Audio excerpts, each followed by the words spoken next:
నా పేరు ఎన్ శ్రీనివాసులు. కెనరా బ్యాంక్లో సీనియర్ మేనేజర్గా పనిచేసి రిటైర్ అయిన తర్వాత నాకు పెన్షన్ అమౌంట్ 4,09,000 రూపాయలు 2024లో కొంత అమౌంట్ వచ్చింది అకౌంట్లోకి వచ్చిన తర్వాత సరే అకౌంట్లో ఉందని మెసేజ్ వచ్చిన తర్వాత మా ఫ్రెండ్కి ఒక చెక్ ఇచ్చాను 35,000 చిల్లరకి ఇస్తే ఆయన వెళ్ళి సార్ అకౌంట్లో డబ్బులు ఉన్నాయట కానీ మీకు ఇవ్వడానికి తీసుకోవడానికి లేదట, ఇది అకౌంట్ ఫ్రీజ్ చేశారట అన్నాడు.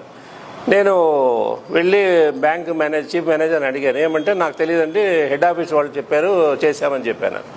సరే హెడ్ ఆఫీస్ మెయిల్ పెట్టారు, మెయిల్ పెడితే మెయిల్ రిప్లై ఇవ్వాల. ఇంకా అందుకని నేనేం చేయాలని చెప్పి ఆర్టీఐ యాక్ట్ కింద అడిగితే ఆర్టీఐ యాక్ట్ కింద వాళ్ళు ఏం చెప్పారంటే అవును ఇలాగ చేయడం నిజమే అని చెప్పి బ్యాంక్ మేనేజర్కి ఏం చెప్పారంటే అది మీరు తప్పుగా పెట్టారు, మీరు ఇమ్మీడియట్గా దాన్ని తీసేయండి అని చెప్పి అన్నారు. 11 రోజుల తర్వాత అది ఫ్రీజింగ్ తీసిన తర్వాత దానిలో ఒప్పుకున్నారు వాళ్ళు, మేము ఇట్లా ఫ్రీజ్ చేయడం నిజమే, అది పొరపాటున జరిగింది అది ఇది అని చెప్పి. అయినా కూడా నేను ఎందుకంటే ఇప్పుడు ఒక బ్యాంక్ మేనేజరు, నేను retired bank manager, retired employee, తర్వాత ఒక అడ్వకేటు, మనము ఇలాంటి సమస్య ఫేస్ చేస్తుంటే సామాన్య ప్రజలకు ఎలాంటి దుర్గతి పడుతుందో అర్థం కాక అప్పుడు కన్జ్యూమర్ కోర్టులో ఈ డెఫిషియన్సీ ఆఫ్ సర్వీస్ కింద నేను వేస్తే అది 1 year నడిచిన తర్వాత నేను ఏదైతే కంటెన్షన్ చెప్పానో, ఎందుకంటే ఒక పద్ధతి పాటించాల్సి ఉంటుంది ఏ దానికైనా సరే. సో ఇలాగ అకౌంట్ ఫ్రీజ్ చేయాలంటే 2 కారణాలు చూపించాలి. ఒకటి, వాళ్ళకి గవర్నమెంట్ ఏజెన్సీస్ దగ్గర నుంచి ఏదైనా అటాచ్మెంట్ ఆర్డర్ అయినా ఉండాలా, లేదా వాళ్ళ దగ్గర ఏదైనా బాకీ అయినా ఉండాలి. ఆ 2 విషయాలు కాకుండా ఏది చేయడానికి లేదు. అది చేయాలన్నా కూడా ఫస్ట్ ఎవరైతే డిపాజిటర్ ఉన్నారో ఆయనకి నోటీస్ పంపించాలి, అయ్యా మీకు ఇలాగ ఫ్రీజ్ చేస్తున్నాము, మీ కంటెన్షన్ చెప్పుకోండి అని చెప్పి.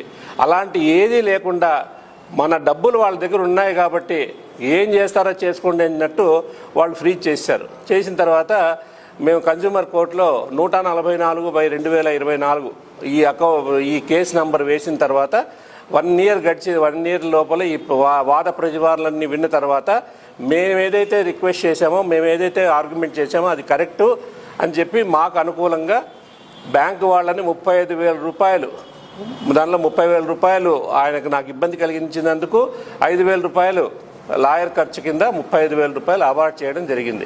అది 31వ తారీఖు సాయంత్రము ఈ జడ్జిమెంట్ వచ్చింది.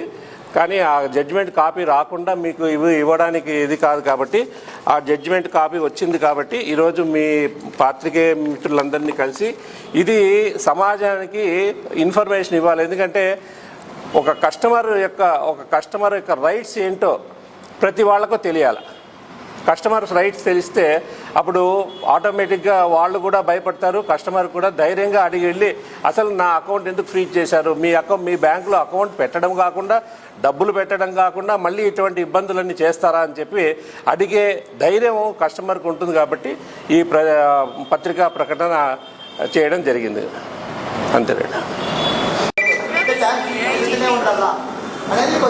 కాబట్టి మాకు ఇక్కడ 10 పేపర్లు ఉన్నాయి సార్. Judgment copy sir. ఇది జడ్జిమెంట్ కాపీ. ఆల్రెడీ 1వ తారీఖు అంటే January 1st జడ్జిమెంట్ వచ్చింది 31వ తారీఖు. కానీ మా చేతికి పేపర్ రాలేదు కదా. పేపర్ వచ్చిన తర్వాతనే మనం ప్రెస్ మీట్ పెడతాము. ఎందుకంటే పేపర్ వచ్చేంత లోపలే మధ్యలో ఏమైనా చేయొచ్చు కదా. మనకంటే హైయెస్ట్ పొజిషన్ కోర్టులు టర్నోవర్ అయ్యే బ్యాంక్ అది Canara bank. Assistant general manager అంటే విజయవాడ, దాని తర్వాత బెంగళూరు హెడ్ ఆఫీస్, మొత్తం ఇండియా మొత్తానికి బెంగళూరు హెడ్ ఆఫీస్ వాళ్ళు, దాని తర్వాత జేసీ రోడ్, వీళ్ళందరికీ దాంతోపాటు మన నందపూర్లో ఉండే సాయినగర్ బ్రాంచ్ ఉంది కదా, వాళ్ళకు కూడా ఓవరాల్గా మొత్తం 5 మందికి 35,000 రూపాయలు ఖర్చులతో సహా మీరు బ్యాంకు ఏ విధంగా ఫ్రీజ్ చేశారని నోటీస్ ఇచ్చింది. 45 days లోపల మీరు ఫ్రీజ్ చేసింది ఏదైతే అమౌంట్ ఉంది కదా దానికి డెఫిషియన్సీ ఆఫ్ సర్వీస్ అంటే సార్ ఎవరికైనా ఇప్పుడు మీరు చెక్ ఇచ్చినారనుకోండి, మీ బామందికే ఇచ్చినారు ఎగ్జాంపుల్, పోయి బావా చెక్ ఇచ్చిండే డబ్బులు లేవంటే కదా బావా అంటాడు, లోపల ఉంటాయి కానీ ఫ్రీజ్ అవుతుంది అకౌంట్. అట్లా సార్ కూడా ఒక వ్యక్తి అడిగితే అకౌంట్లో డబ్బులు ఉన్నప్పటికీ చెక్ ఇచ్చిన తర్వాత డబ్బులు లేవంట సార్ అని ఫ్రీజ్ అయిందంటే కదా అకౌంట్. ఎంత ఫ్రీజ్ అవుతుంది ఇన్ఫార్మ్ చేయాల pension holder, retired army X-army plus lawyer plus reporter, ఇవన్నీ ఆయుధాలు ఉన్నోడే ఇన్నిసార్లు ఎప్పుడు 2020 వేసింది. అంటే దాదాపు 1 year కష్టపడిన తర్వాత సక్సెస్ అయ్యింది. ఇది అందరికీ తెలుసల్లా, అందరూ నాలెడ్జ్ రావాలా, ఫ్రీగా అవేర్నెస్ కావాలనేది ఈ ప్రెస్ మీట్ సార్. అంతే. ఈ బ్రీఫ్ అంతా మీకు ఇస్తాం సార్, తెలుగులో ఇస్తాము.